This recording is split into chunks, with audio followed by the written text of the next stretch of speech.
Hello, boys and girls. Greg from the Scary Spirits Podcast here to make you another cocktail. This week's cocktail is the Magic 8 Ball, and as always, is the featured cocktail in today's episode. I'm going to start with a mixing glass. To that, we're going to add 1 part cherry Coke. I'm using cherry zero sugar Coke.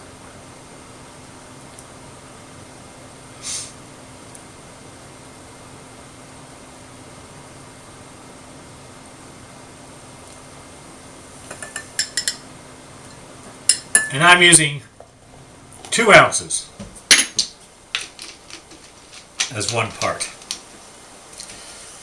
Next, recipe calls for 1 part Goldschlager, which is a cinnamon schnapps. We don't have that, but I do have cinnamon schnapps.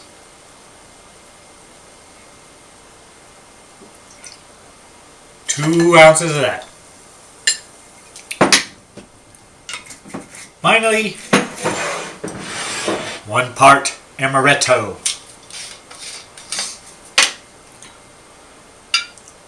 Two ounces again.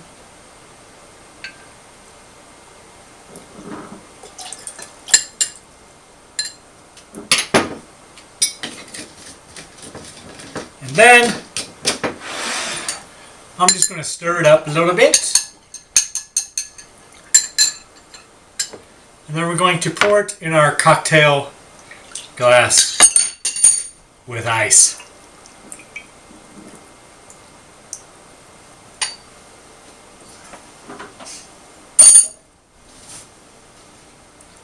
There you have it, the Magic 8 Ball.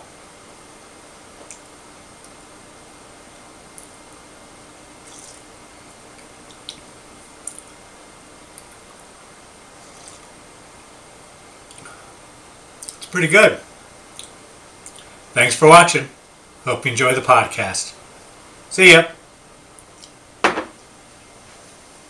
If you dig conspiracies, you'll really like this week's episode of the Scary Spirits Podcast, Bug from 2007. Paranoia rules the day, and it all makes you wonder, how quickly might you fall victim to a stranger's suggestive influences? How vulnerable are you, really? But the biggest mystery of all in this movie might just be how an awkward, paranoid dude enters a shower and comes out in a puff of sexy steam as Harry Connick Jr. I'd definitely get on board with that type of conspiracy theory. Oh, and the government is totally watching you. Cheers! Welcome to the Scary Spirits Podcast. Please be advised that the presenters may use adult language and or discuss adult situations. This podcast is not intended for younger listeners or those that may be easily offended. So, if you're ready, let's go.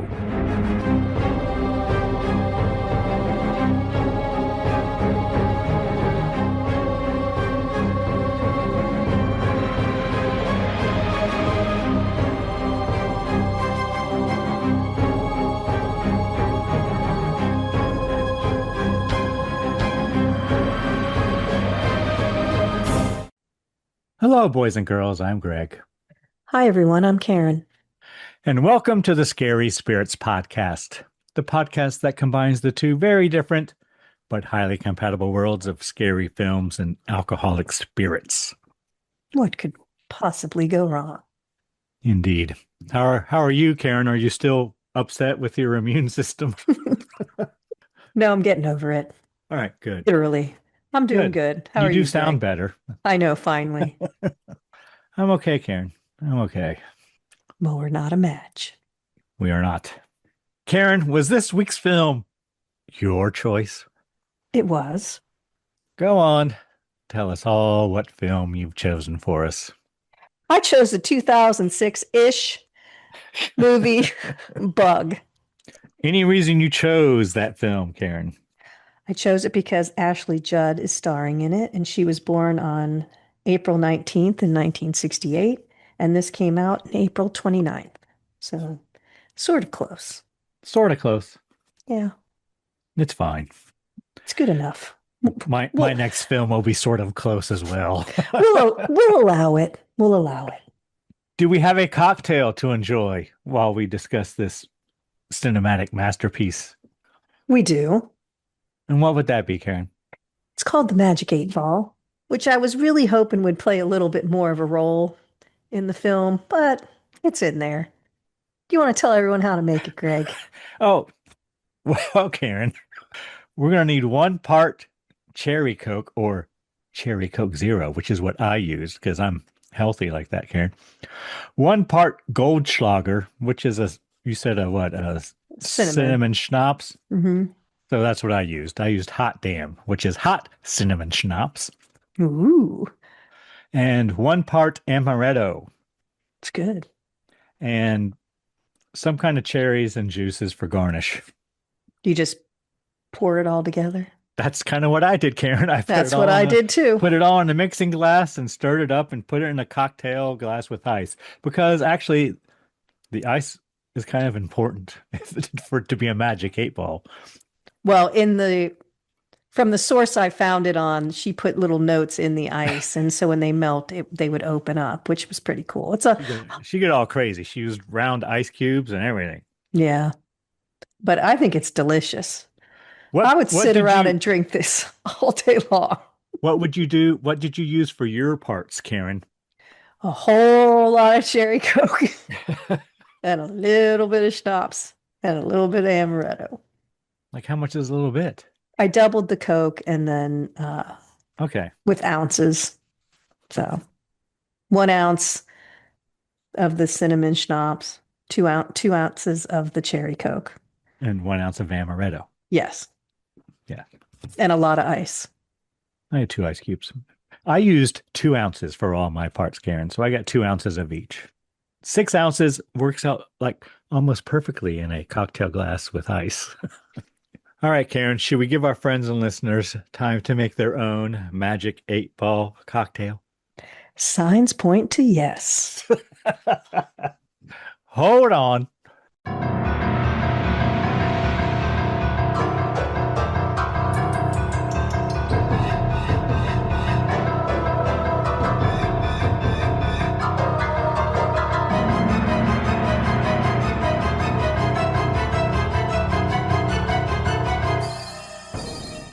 And we're back. Yes, we are. All right, Karen, might you have a brief synopsis of this film starring birthday girl Ashley Judd? I do. Go on, tell us all a story. At a rundown desert motel, Agnes begins a tentative relationship with a newcomer named Peter. He has a strange charisma, one that offers fearful and unstable Agnes a flicker of hope. When Peter reveals that the military deliberately infected him with a bug and that he has tiny insects crawling under his skin, paranoia begins to envelop the desperate pair. Thank you, Karen. We are a match. It's a pretty good one. I don't know if he has charisma. He's weird. Yeah, we'll get to it, Karen. I made a note. All right. Tell us everything you really enjoyed in this film, Karen, from 2007, I believe, because that's where the review I probably. But we'll go with it. And on the calendar, it says 2007 as well. So whatever. It's fine. I liked the cinematography. I liked the lighting. There's a lot of neon-ish dark. There's darkness with interesting lighting. There's some good shadow work. I kind of like the story, like how you can be manipulated to believe things if you're in the right state of mind and with the right people. It's kind of an interesting psychological mystery, kind of how some people can just go right into that and give themselves into it and other people can't. It's a thinker for me that way. Like, could someone convince me of that, or could someone not convince me of that? I didn't even think of that, Karen. You're way overthinking it. No, that's what I liked about it. I thought it was intense. I thought the acting was really good. I will tell you something funny. So there's Peter's in it, and then I called it Ashley Judd through the whole thing. Agnes's ex Agnes. comes in, Jerry, Jerry. Yeah, who is Jerry. Harry Connick Jr. But there's a moment where someone's in the shower and you think it's Peter. And then he comes out and I go, damn, Peter got hot in the shower. Oh, wait, that's Harry Connick Jr. So I liked him. Yeah, I had the exact same thought, Karen. It's like, wow, he cleans up what? well. So that was pretty funny.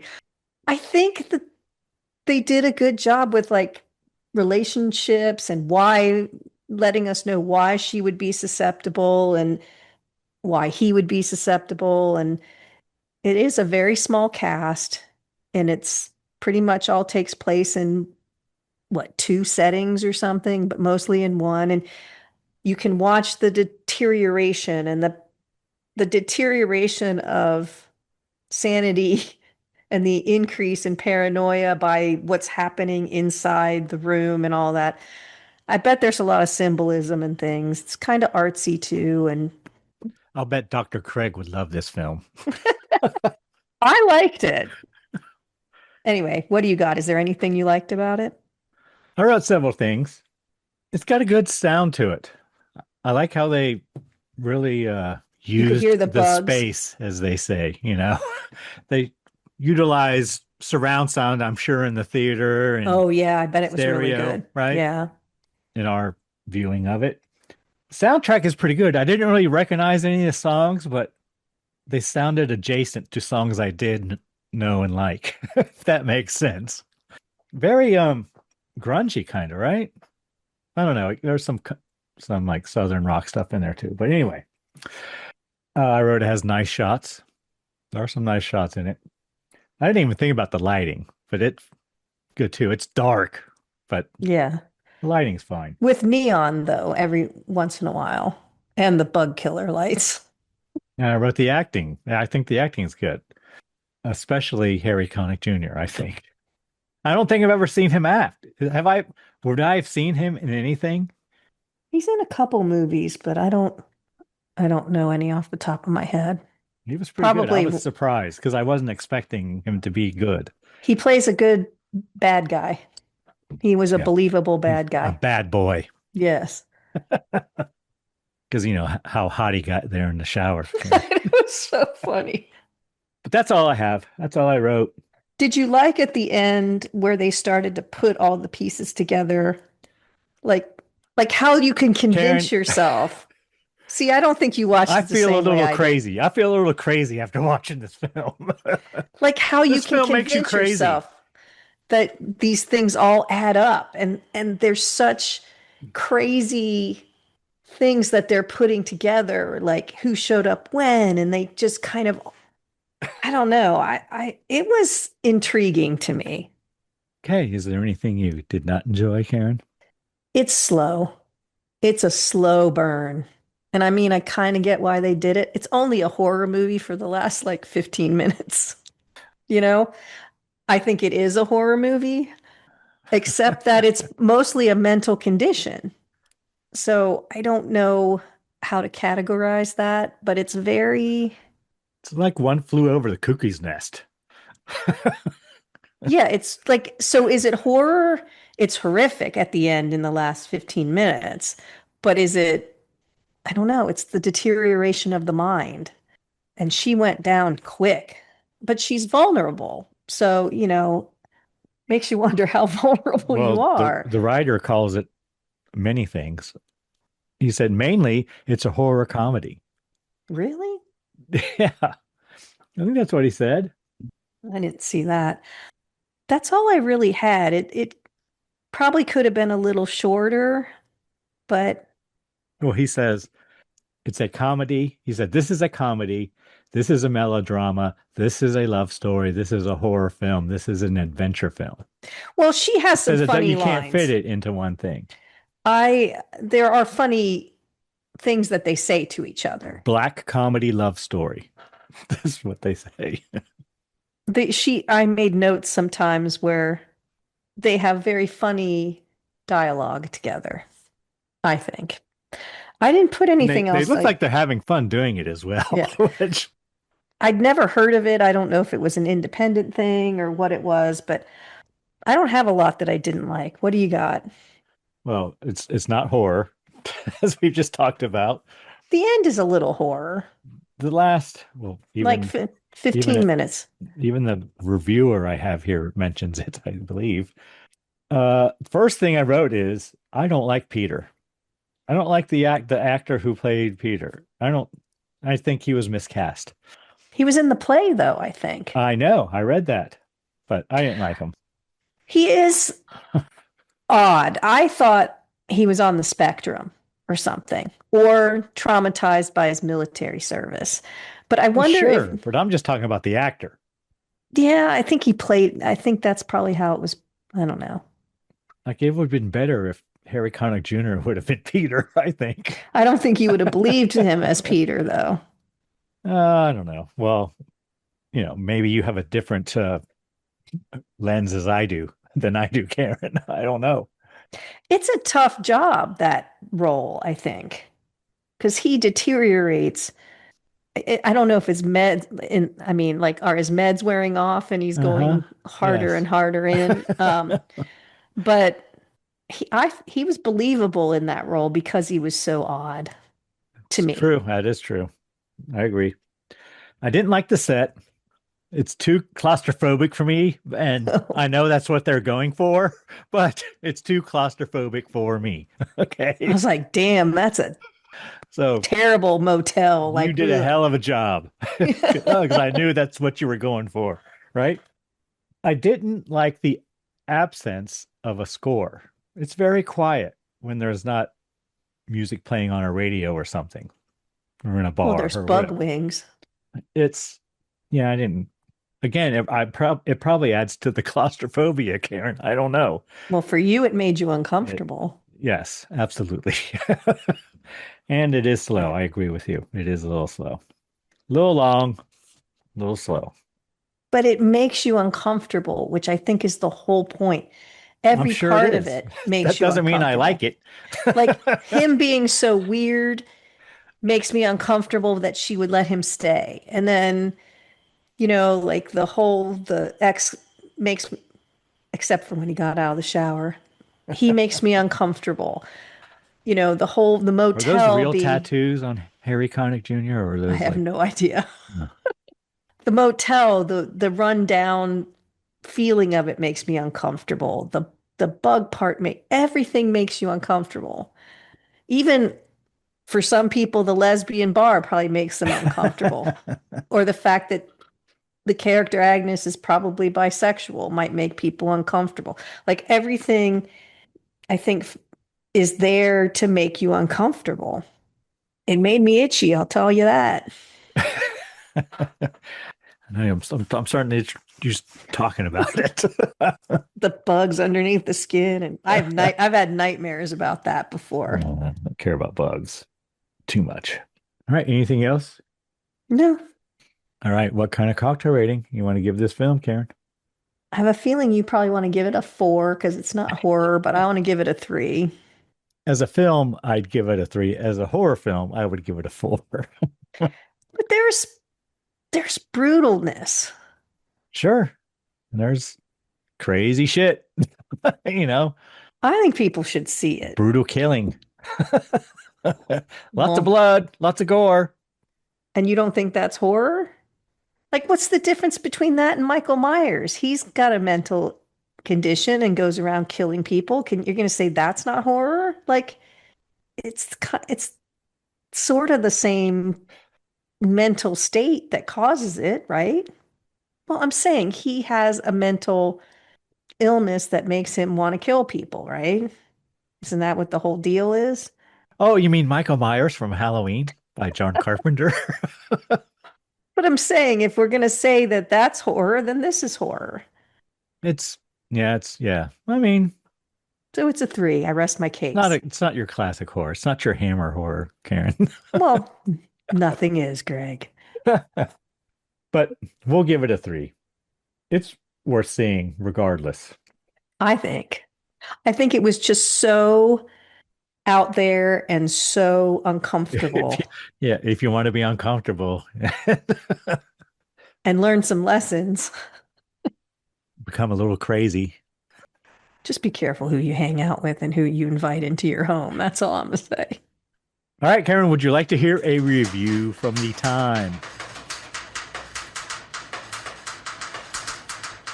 I would. First, I have to tell you that this has a 6.1 out of 10 on IMDb. It's pretty good. Rotten Tomatoes has a 62% approval rating. What do you think Google users So they're say? consistent at low 60s. I'm going to go 61 and 62, Karen. 66. 70%, Karen. 70%. Review I have is from a reviewer named Roger Ebert. Oh, I vaguely remember him. Haven't had one from Roger in a while. And it said it was a 3-minute read. So I'm like, yeah, okay, we'll go with it. But it's dated May 24th, 2007. And apparently this film came out in May 25th, 2007. So he had a early viewing, Roger did. Roger writes, William Friedkin's, is that how you say his name? Friedkin's? Latest film Bug begins as an ominous rumble of unease and builds to a shriek. The last 20 minutes are searingly intense. A paranoid personality finds its mate and they race each other into madness. For Friedkin, director of The Exorcist, it's a work of headlong passion. Do you know this guy directed The Exorcist? No, I did not. Its stars Ashley Judd and Michael Shannon achieve a kind of manic intensity that's frightening not just in itself, but because you almost fear for the actors. They're working without a net. The film is based on a play by Tracy Letts, an actor and playwright at Chicago's Steppenwolf Theater that was a hit here and in New York. In the film, we meet Agnes, a waitress in a honky-tonk lesbian bar, living in a shabby motel. Her violent ex-husband, just out of parole, walks back into her life, still violent. At about the same time, her gay friend, R.C., drags in a stray with haunted eyes. This is the polite stranger named Peter, who says he doesn't want sex or anything else, is attentive and courteous, and is invited by Agnes to spend the night, even though he seems, to us, like the embodiment of menace. The story involves this man's obsession with bugs that he believes infect his cells and may have been implanted by the government during his treatment for obscure causes after military service in the Gulf. We think he's crazy. Agnes listens and nods and doesn't want him to leave. She feels safer around him. He begins to seem more weird. This doesn't bother her. With mounting urgency, she begins to share his obsession with bugs, and together they hurtle headlong into a paranoid fantasy that ties together in one perfect conspiracy all of the suspicions they've ever had about anything. There is a scene we're not prepared for, in which they're peering into a cheap microscope and seeing whatever they think they see. Michael is mad, and Agnes's personality seems to need him to express his madness. Why do you call him Michael? I don't know. Is that the actor? Ashley Judd's final monologue is a sustained cry of nonstop, breathless panic, twisted logic, and sudden frantic insight that is a kind of behavior very rarely risked in or out of the movies. It may not be Shakespeare, but it's not any easier. Shannon, a member of the Red Orchid Theater, so that's the guy who plays Peter, in Chicago, delivers his nonstop rapid-fire monologue of madness. He has a frightening speech that scares the audience but makes perfect sense to Agnes. His focus and concentration compares in some ways to Peter Green's work in Loge Kerrigan's frightening Clean Shaven. Are you familiar with Clean Shaven, Karen? I am not. The film is lean, direct, unrelenting. A lot of it takes place in a motel room, which by the end has been turned into an eerie cave lined with aluminum foil, a sort of psychic air raid shelter against government emissions or who knows what else. They're watching us, Peter says. The thing about Bug is that we're not scared for ourselves as much as for the characters in the movie. Judd and Shannon bravely cast all restraint aside and allow themselves to be seen as raw, terrified, and mad. The core of the film involves how quickly Judd's character falls into sympathy with Shannon's. She seems like a potential paranoid primed to be activated, and yet her transformation never seems hurried and is always convincing. Yeah, I thought it was a little hurried. For Friedkin, the film is a return to form after some disappointments like Jade. It feels like a young man's picture filled with edge and energy. Some reviews have criticized Bug for revealing its origins as a play, since most of it takes place on one set. Oh, But that of makes course, sense. but Yeah. of course it does. There is nothing here to open up and every reason to create a claustrophobic feel. Paranoia shuts down into a desperate focus. It doesn't spread its wings and fly. So you think he didn't like it? Or he did? I No, I can't think he tell. liked it. I I think he exactly says what we're saying it. freaky. It's disturbing. It's uncomfortable. Yes, it is. All right, Karen, before we get into it scene by scene, would you like to know what film I have chosen for next week? What Hammer film are we watching next week, Greg? It is not a Hammer film. I What? gave it a break for a week. I don't even know. Film Wait, let me collect myself. film I have chosen is from 2010, a film called Tucker and Dale versus Evil. Is this a Sam Raimi thing or something? No. It's kind of a parody of a Sam Raimi thing or Oh, something. okay. Is it a comedy? It is a horror comedy. And why did you choose it? Well, Karen, one of the stars of this film, Tyler Labine, was born April 29th. And this episode comes out on May the 6th, exactly a week later. Okay. So is it like Shaun of the Dead, you think? Is that kind of, or is it? I've seen it. Oh, okay. But you've seen Shaun of the Dead too. I have as well. So you think it's No, like, it's no, no. Yeah, not well, that, I guess it's kind of similar. not that level of comedy. I guess it's kind of similar. I mean, it's a horror comedy. What do you? All right, well, that'll be a nice change after this one. That is true. Let's cleanse our palate. Yes. Well, speaking of that, what drink do you have to go with it? Oh, I do have a drink, Karen. How did you know? The cocktail I have chosen, Karen, is a cocktail called Hillbilly Punch. No. We're going to need 1 ounce of white rum, 1 ounce of peach schnapps, 1 ounce of amaretto. I do like amaretto. 6 ounces of cranberry juice, 4 ounces lemon lime soda like Sprite, and orange to garnish. And we're going to need a mason jar, Karen, because that's what we're going to drink it out of. Going to add ice. Oh, I do have one of those. I do Awesome. too. Add ice to a mason jar. Pour over white rum, peach schnapps, and amaretto. Add cranberry juice. Stir well. Top with lemon lime soda or Sprite, and then garnish with an orange wheel and a cherry if you're feeling extra fancy. Sounds good. Well, that's why I picked it, Karen. Well, I thought you picked it because it had something to do with the movie. It does have something to do with the movie as well. All right. Are you ready to get into Bug scene by scene? Yes, let's do it. First of all, Karen, where did you watch this film? I watched it on Tubi I started to, but I got annoyed. ads. No, just I couldn't get the little thing to sign up at the bottom to go away.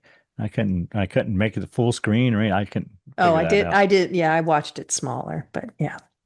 I watched it on some website that was in a foreign language, looked Russian. Well, it said it had ads like twice, two or maybe 3 times. And then after that, it looked like it was going to go to an ad and it just skipped it. It kept skipping. And I was like, this is nice because I wasn't Yeah. sure. That's happened to me before too, but I didn't want to chance ads. I'll visit So Russia. you might want to put the Tubi link there or the Amazon. Amazon had it. It but is was- included in Amazon Prime with Amazon Prime as well, but I was sure there was going to be ads, so I didn't even bother. I think there were. So And as we already said, this is a little long. It's a little slow. It drags. I don't know if it drags, but it's slow. Slow burn. All right, Karen. Bug, 2007.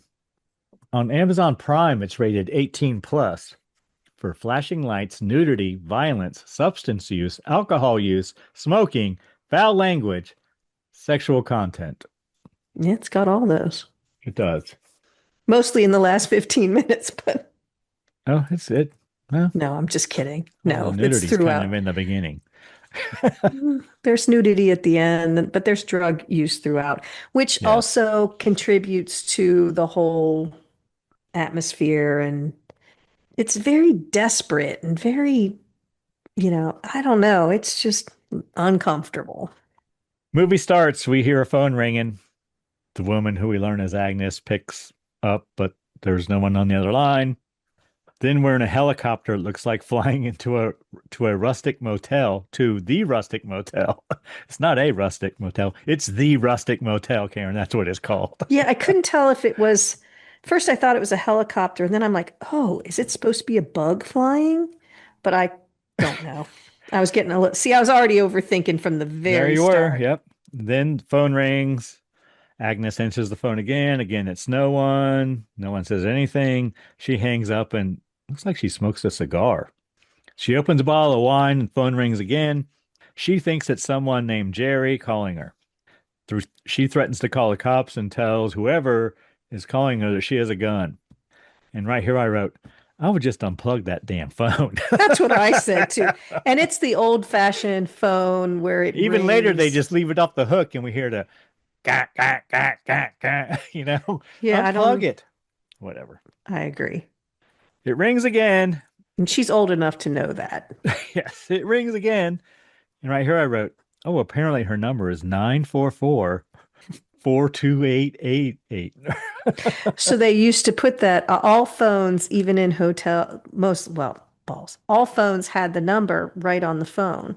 So if you were in a hotel or motel and someone needed to call you, you could read the number right off of there. Yeah, it's 944-4288. That's what it is. Then Agnes, I guess next morning, Agnes goes out to her car, pulls a flyer off her windshield, and then litters. And I wrote, she goes to a liquor store. And Well, I'm like, wait, it's for it's a regular store, but they have liquor. her car is in bad shape and it's an ad for a body shop and no other car has it on their windshield but her. And they've been there a while because one has like a bird's nest in it or something. So that's kind of funny. I wrote, oh no, it's not a liquor store. They have onions. Because it's like apparently she's having a flashback here about Yeah, she's onions staring. and a cart and An whatever. empty cart. And I was like, does she have a kid? Because that's what it looked like to me. The cart looked small to me, but then it's gone. Then we see her at a bar, and apparently Agnes is working. She's one of her waitress co-workers wants to introduce her to someone over by the jukebox, Karen. But it's Next, we cut them all arriving at Agnes's hotel or motel. I said, it looks like a lesbian bar, and Agnes is very jumpy because she thinks Jerry's around, her ex. And we find out that the other waitress, who they seem to have a full-on relationship, is in a custody battle, and we find out they're in Oklahoma. And I'm not sure that she meets that person at the jukebox because the other waitress arrives separately much later when Agnes is home. So I don't know. That was weird. But anyway. But they all do wind up at Agnes's motel room where she lives. Yes. And I read apparently they're going to do coke and smoke some grass. Yeah. That's what we see. I wrote Agnes is suspicious of Peter. And then Agnes tells RC, who is her friend, about Jerry calling and not saying anything, or she believes it's Jerry. Greg and I are both so excited that you're listening to the Scary Spirits podcast, and we would love to hear from you. Do you have a movie suggestion for us? Or possibly a favorite drink you'd like us to try? Or maybe you just want to say hi. If so, you can email us at info@scaryspirits.com. Thank you so much for your support. Now back to the show.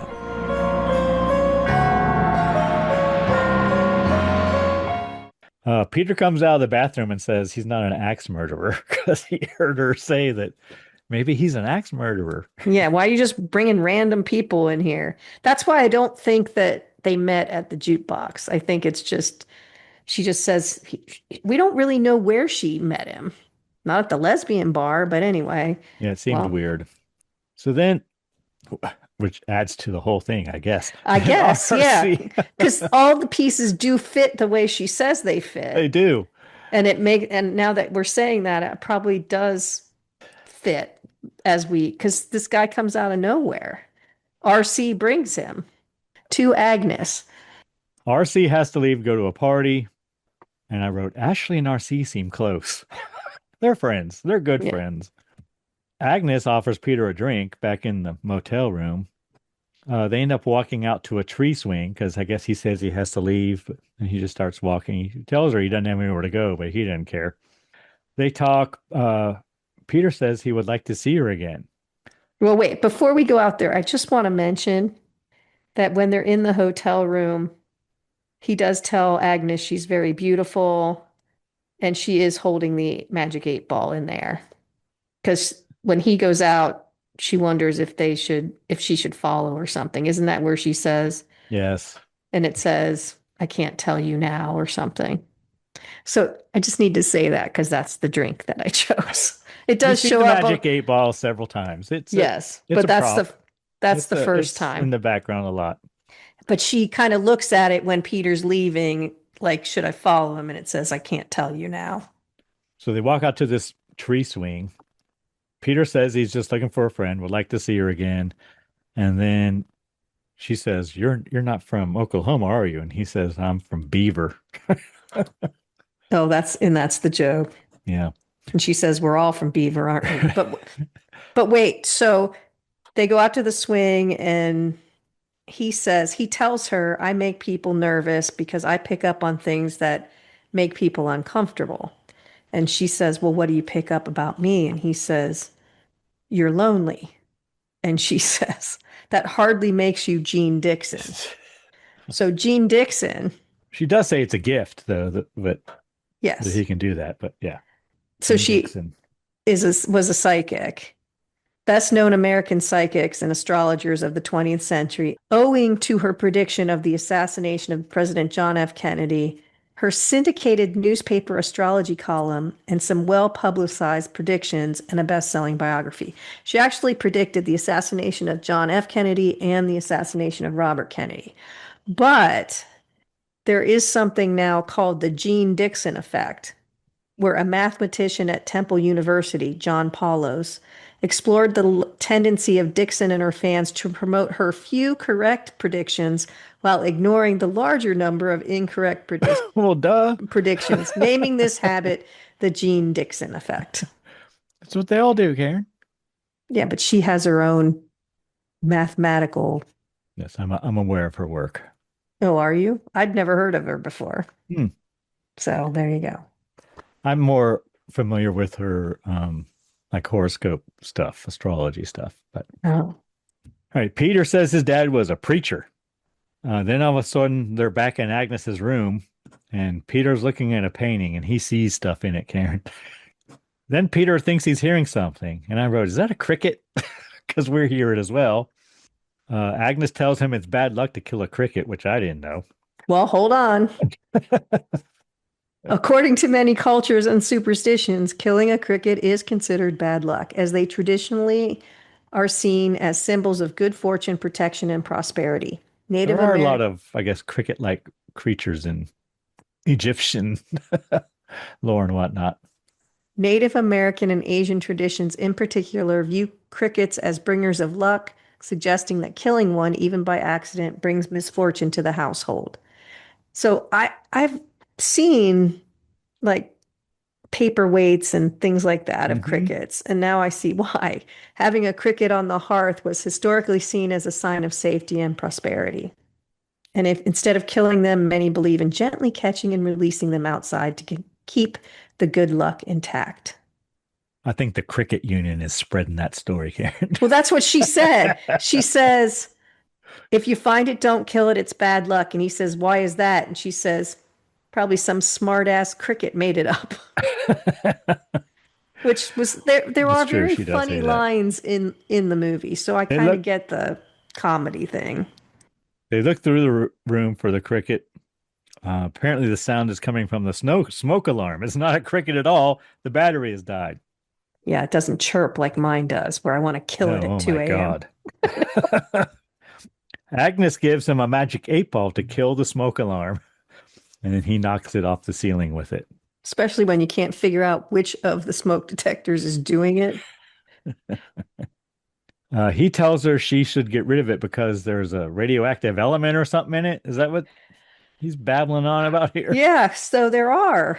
I did not know Oh, this. duh. Of course there is. Well, I didn't know that. They use a tiny amount, approximately 1 microcurie or 25 micrograms, americium 241 AM, to detect smoke. This isotope emits alpha particles to ionize air, creating a current that breaks when smoke enters. The radiation is sealed by metal casing, making exposure negligible and safe. So they say. Just so you know, it has a half-life of 432.6 years. And while And it's so Karen, don't we have to replace our smoke detectors? They tell us every so often. So every 4 or 5 years, aren't we supposed to replace them? I didn't know that. But don't tamper with, open, or try to remove the radioactive source from the detector, people. So I didn't know that. Some of mine are probably 20 years old in here. They still Oh go off when I man. burn a pizza, though. So I know they work. Agnes looks at the magic 8 ball right now and it Oh, says, sorry. better not tell you now. Okay, my bad. Whatever. So then He comes back, right? He comes back in I because guess, she yeah. lets him in and she says, Well, he's outside and he knocks on the door and we see her on the toilet. yeah, but she lets him back in because he Yeah. says he's between addresses right now. Yeah. Peter says he better leave, but he has no place to stay. And she lets him sleep on the couch. I wrote Peter has a toothache. Then in the middle of the night, Peter gets up and asks if he can sleep on the floor. And she says yes. And then they both stare at the ceiling fan, Karen. Yeah, it kind of sounds like helicopters. Yeah. And then we see car lights outside the window, which I'm like, who is that? But Yeah, then it seems like it was no one. no one. But then We we think next Peter's, morning we see Peter has gotten up and this is what I wrote. Peter gets up, gets in the shower after he starts some coffee. yeah, she wakes up. We hear the shower going. There's coffee brewing. She's smoking She smokes a Marlboro. Yeah. and she pours some coffee out and the shower stops and she says, "Thanks for making the coffee." And then I wrote, Peter comes out of the shower. I wrote, it's not Peter, it's Jerry. Well, I went, "Damn, that." I was like, I said that Well, that's what I was thinking, Karen. Damn, that don't look like Peter. that steam going around Peter has transformed him. And then I looked closer and I went, "Oh, wait a minute." I go, "That's not Peter." But he says, "You're Agnes tells welcome." Jerry to get out. Yeah. Jerry warns Agnes that Mickey might be coming. I guess it's one of his, I don't know, buds. He knows they're a little sweet on each other. Like we get this whole scene that gives us the whole background of Agnes and Jerry. Jerry likes to fight, apparently. Apparently he tried to kill her. Jerry wants to know who the guy was he saw leaving at 10 a.m. He sees that there's drugs and takes a little for himself, some cocaine on the table, I think. Jerry says he misses her. Agnes did not miss him. Agnes tells him she hates him. He slaps her. Then Peter comes back. Jerry greets him and invites him in. Then Jerry takes Agnes's money from her purse. He tells her he loves her and kisses her on the cheek. And then he leaves. And they argue about, she mentions the kid's name, Lloyd, and that's when he loses it and smacks her. And she better be nicer when I come home. And then she says, "Who's the reason you got smacked? Who's the reason you got smacked?" And she says, "I am," which was a little intense. And then he Then doesn't. Peter, He says he'll Peter, see her soon. Peter gives her a wet washcloth and some aspirin, and She thanks him for helping her, and then he says, I didn't do anything. And he went to get food, and he takes some aspirin for his tooth, too. Agnes tells Peter about Jerry. She asks Peter to make her a vodka and Coke for breakfast. I wrote, Peter apparently brought muffins. I wrote, And he asks a bunch of questions. last thing I wrote, Peter's a little paranoid. Well, but he's saying, how long have you been married? He says, I don't like him. I don't like that he hit you. She Yeah. does say he'll come back eventually. She says she can take care of herself, which is obviously she can't. And he says, you should be scared. People do bad things. Yeah. That's where I jumped to. He's talking about people working with their machines, controlling everyone. He asks if they had any kids, and she says no. And then he says, why did you lie to me? Do you not trust me? And she's like, how do you even know? And he says, I can tell things. So I don't know what, but. And then she says something interesting that she says, ask all your questions now because I don't want to talk about it again. So she's willing to talk to him, but once they're done with that conversation, she doesn't want to talk about it anymore. Peter thinks Agnes hates him. Peter calls her out for lying about the children, just like you said. We learn her son disappeared in a grocery store like 10 years ago. His name was Lloyd. He was 6. That's such a nightmare. Agnes invites Peter to stay another night. She says it's nice having someone around. Peter says he hasn't been to bed with a woman in a long time, but he thinks he could go to bed with her. Yeah. So before we go further, so here's the thing, like you see her fragile state. She's lost a child that was 6 years old. She's tormented by it, obviously.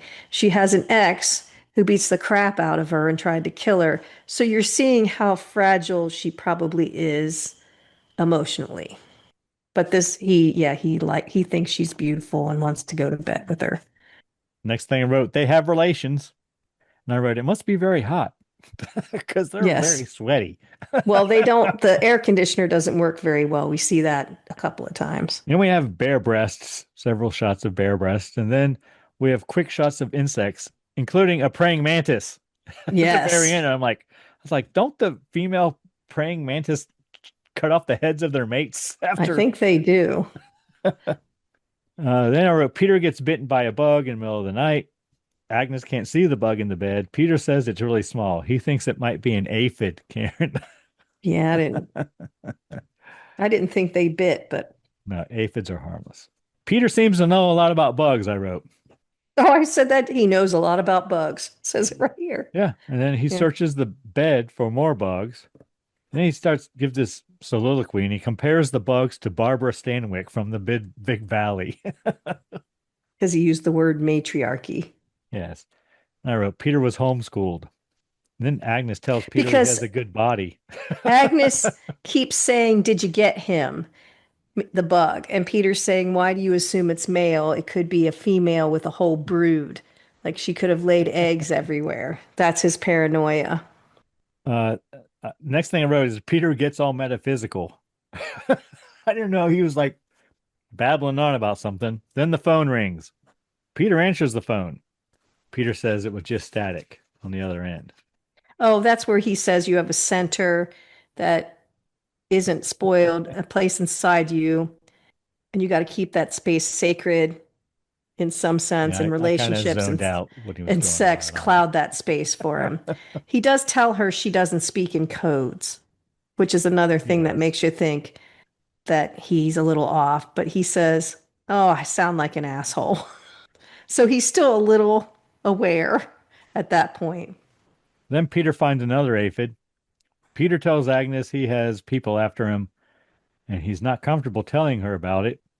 Peter gets dressed. I wrote because he doesn't want to drag her into it. He puts on his 501 button-fly jeans, I believe, Karen.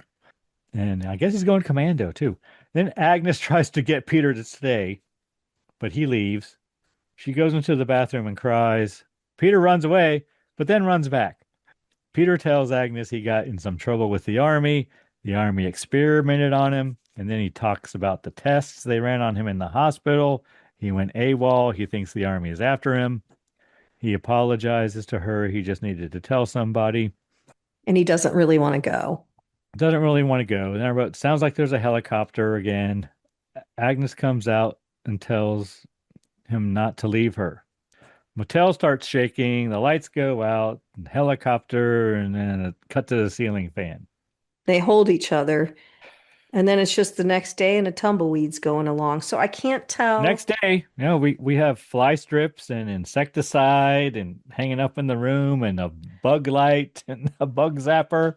Yeah, because she says I should have the room sprayed because of the bugs that he's finding. And he gets all upset at that point and says, I'll do it. And she's like, no, the motel should do it if there's bugs in here. And he says, you can't tell anyone. You can't tell anyone. So he has bought a case of bug spray, all those fly paper, fly strips, and at least one zapper at this point, the blue light zapper.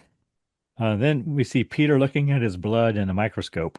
It's like, where did that come from? I know. Jerry arrives. He's getting a little shaky too. Peter's starting to shake. And I wrote, Peter's burning something in a petri dish, it looks like.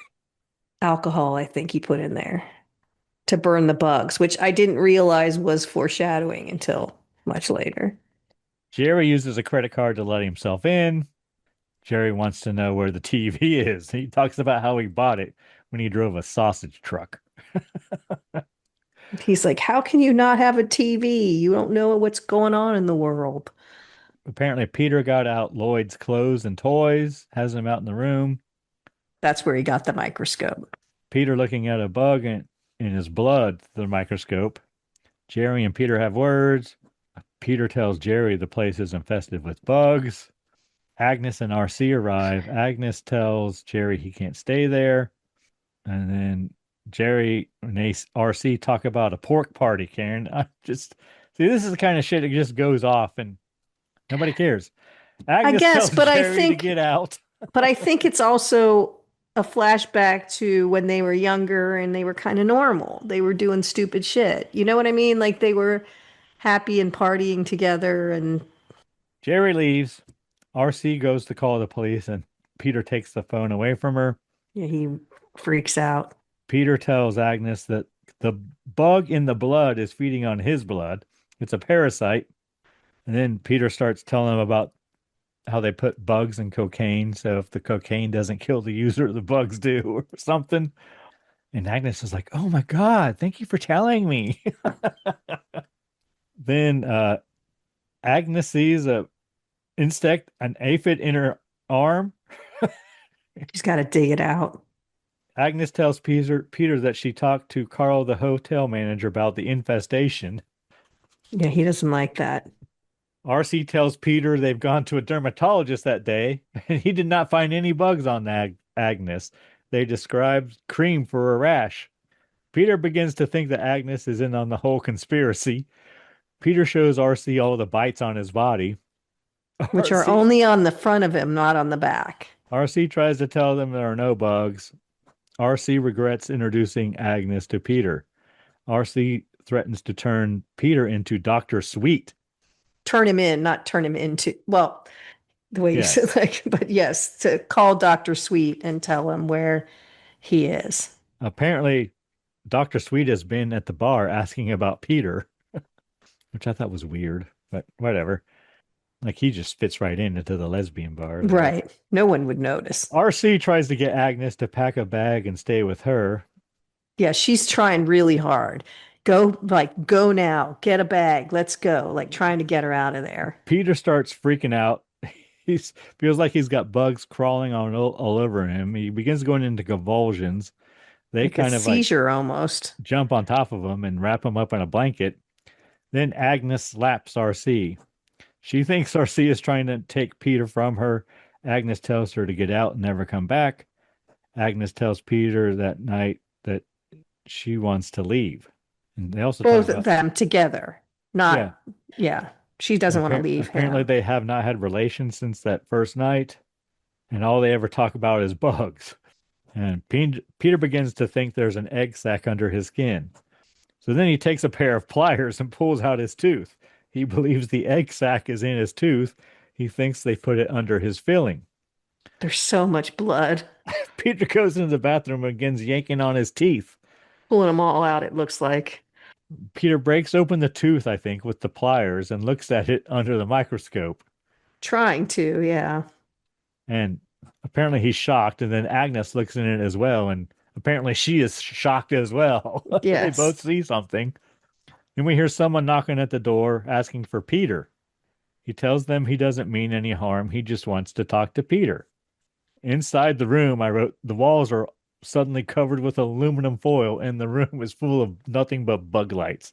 That's the only light in the place. Yeah, so it's adding this really creepy blue light with reflections off all the foil. It's a black light. It's an ultraviolet light Yeah. because her white panties and nightgown glow. Yes. But it's reflecting off all the foil. It's a weird situation. The man leaves when there's no response. Suddenly, Jerry breaks through the door, and he is with Dr. Sweet. Dr. Sweet tells Jerry to wait outside. So this is that's an important line right there to me. Jerry is waiting outside. How long is Jerry going to wait out there? All right, whatever. Agnes he never comes back. He never does. He didn't hear, whatever. Agnes tells Dr. Sweet that the aluminum foil is to block the transmissions from the bugs. Dr. Sweet tells Agnes that Peter was in an army hospital for 4 years. He is a delusional paranoid with schizophrenic tendencies or something like that. Dr. Sweet says he is there on his own because he cares about Peter. Which I don't think he Sweet is. wants to hit the crack pipe. Yeah, I think he's just telling her everything she wants to hear, like trying to gain her trust. That's the feeling you get. Yeah. He tells her that bugs are a fairly common delusion among paranoids. Dr. Sweet says when he takes Peter away, he will make sure the bugs disappear. She tells him they can find the egg sac and cut it out of Peter's body. Agnes hears a helicopter and hides in a corner. Dr. Sweet says they're being watched. He says he can talk to them and they will listen to him. Dr. Sweet tells Agnes he can take Peter back. The first thing they will do is be sure he's cared for properly. Dr. Sweet says he wants to help him. Dr. Sweet says they made a mistake. He didn't realize what they were using Peter for. He says it's wrong. Dr. Sweet writes his phone number on her hand and tells her to call him. And then as Dr. Sweet is leaving, he tells Agnes that he can help her find her son, Lloyd.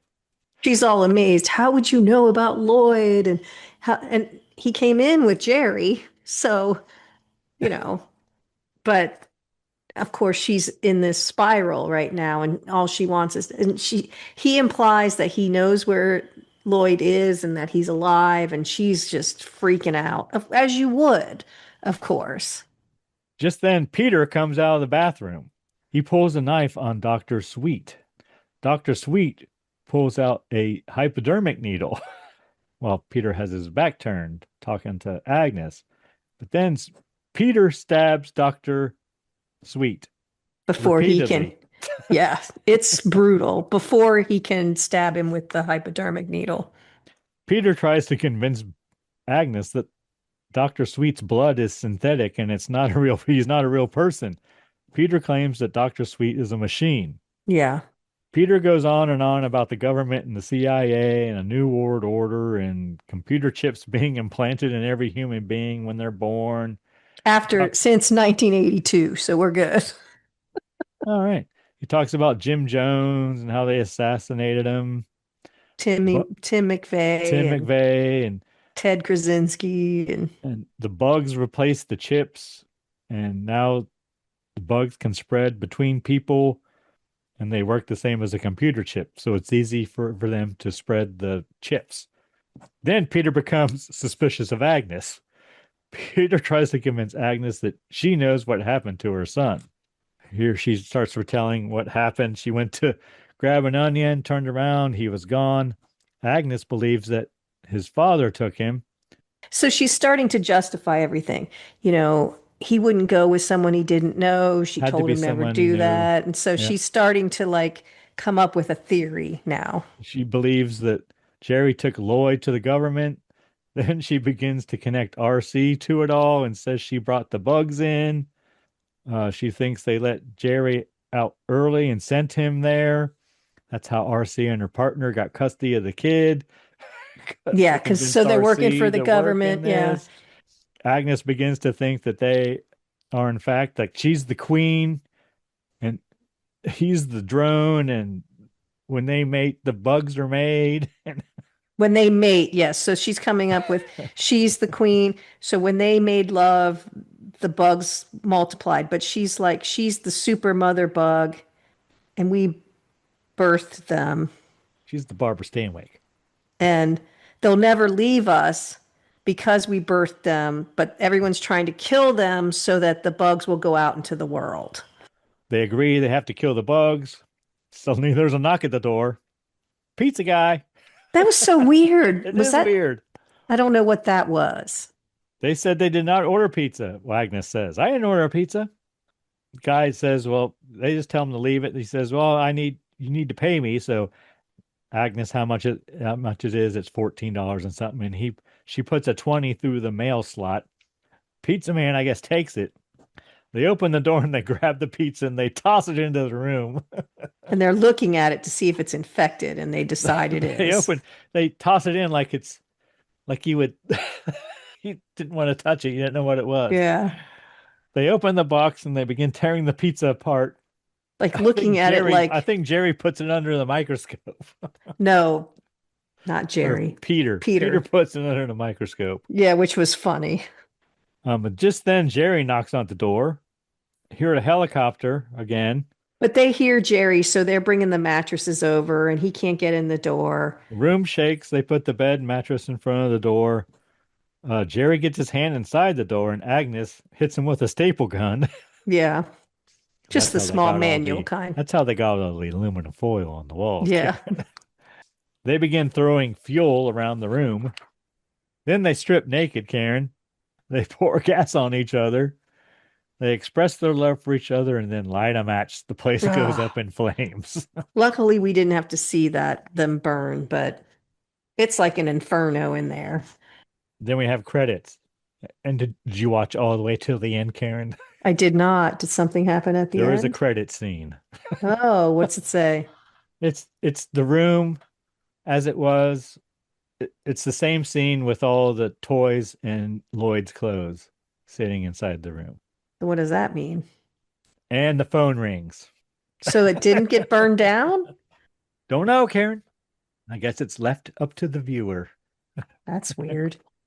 I do think that scene at the end with her connecting all the dots and deciding that she's the super mom bug producer, and like how she fits it all together is she had me about convinced, Karen. well, I mean, it was just interesting. And then watching it, I bet if we rewatched it, we could see where the pieces would fit together better. That's really good acting as well. Because, Peter is reacting to what she is saying as well. It's a crazy scene. I think the last 15 minutes is very intense. Karen, what did you think of the Magic 8-Ball cocktail? I like the Magic 8-Ball cocktail. Mine just evaporated. You're not a fan? You're not a big fan of Coke, good. though, are you? To me, it's more cinnamon schnapps with cherry, and I mean it's very Yeah, well but balanced. see, Of course, if you because double there's the 2 Coke, ounces of each. if you add more Coke, though, it's more like a flavored Coke than it is Well, I a used cocktail hot too, so it's hot cinnamon. Oh, schnapps. so That's the you've got first thing I'm extra. getting. Yeah. But I like it. It's good. Anything we learned today, Karen? There's got to be something. We learned about Gene Dixon and the Gene Dixon effect. Don't kill crickets. There is radiation in your smoke detector, so don't dismantle it. Is that it? That's all I have written down. Yeah. I didn't get any references in there to metal bands. No, you just said it was grunge adjacent. You didn't give us any. It was good music, but all right. Just kind of a sad movie. It is sad. It's crazy. Yeah. I'm sure I'm going to have crazy dreams now. I should have picked an absinthe dream just to make sure. All right. Anyone you need to thank this week, Karen? Well, as always, I want to thank our listener. There are so many podcasts out there, and we really appreciate that you spend time with us. What about you, Greg? Who do you want to thank? Well, I just realized that as of the time we were recording this, Tanya just had like a birthday, didn't she? She did. On the day we're recording, she had a birthday. All right. I thought it was today. We're just going to mention Tanya every time until she notices. No, she doesn't listen to the end. Listen to the end, Tanya. We appreciate our listeners. And I'm going to need to thank the band Verse 13 for providing all the music in the Scary Spirits podcast. The music definitely makes the podcast better. Anything else, Karen? Please drink responsibly. Yes. Hey, it's Karen, and I'm here to talk to you about getting social with us. Did you know you can follow us on Facebook, Instagram, and YouTube at Scary Spirits Podcast? Or check out our website, scaryspirits.com. If you have something to say, email us at info@scaryspirits.com. And as always, thanks so much for listening. Please drink responsibly.